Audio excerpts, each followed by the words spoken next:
Salut à tous et bienvenue sur notre chaîne.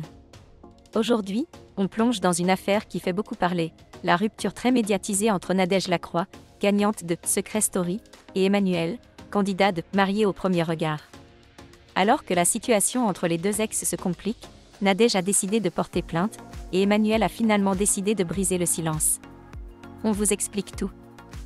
La relation entre Nadège Lacroix et Emmanuel, qui semblait pourtant bien partie, a pris une tournure des plus conflictuelles. Leur histoire, marquée par des hauts et des bas, a récemment atteint un point de non-retour. Après avoir annoncé sa grossesse, considérée comme un véritable miracle par Nadège après des années de traitement hormonal, le couple s'est rapidement séparé. Une rupture qui a déclenché une série de tensions et de déclarations publiques. Tout a commencé le 18 août, lorsque Nadège Lacroix a surpris ses abonnés en déclarant sur les réseaux sociaux « Emmanuel ne reconnaîtra pas mon enfant ». Cette annonce choc a rapidement enflammé les discussions sur la toile. Selon elle, Emmanuel aurait pris la décision de ne pas assumer son rôle de père, une situation qu'elle a déplorée publiquement.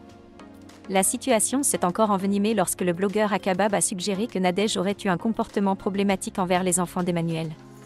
Ces allégations ont poussé Nadège à annoncer son intention de porter plainte pour diffamation contre son ex-compagnon. Ce samedi 24 août, elle a pris la parole dans sa story Instagram, mettant en garde ses abonnés contre les dangers des relations toxiques. Méfiez-vous des hommes qui partagent votre vie. Et ça, c'est pas joli. Elle a également réaffirmé son intention d'aller en justice pour tort moral. Face à ces accusations, Emmanuel a décidé de sortir du silence et de répondre directement via Instagram. Il a tenu à clarifier plusieurs points, en commençant par nier toute diffamation. « Moi, je n'ai jamais parlé d'elle.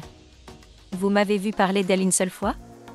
Il a également défendu Nadège contre les accusations de maltraitance envers ses enfants, précisant que la seule chose qui s'est produite, c'est une dispute devant les enfants, ce qui, selon lui, a été mal vécu par son fils. Malgré les tensions évidentes, Emmanuel a conclu son message sur une note apaisante, en souhaitant à Nadège de profiter de sa grossesse et de prendre soin d'elle. « Je lui souhaite tout le bonheur du monde et vraiment qu'elle prenne soin d'elle. » Cette affaire entre Nadège et Emmanuel est loin d'être terminée, et il est certain que d'autres rebondissements pourraient encore survenir.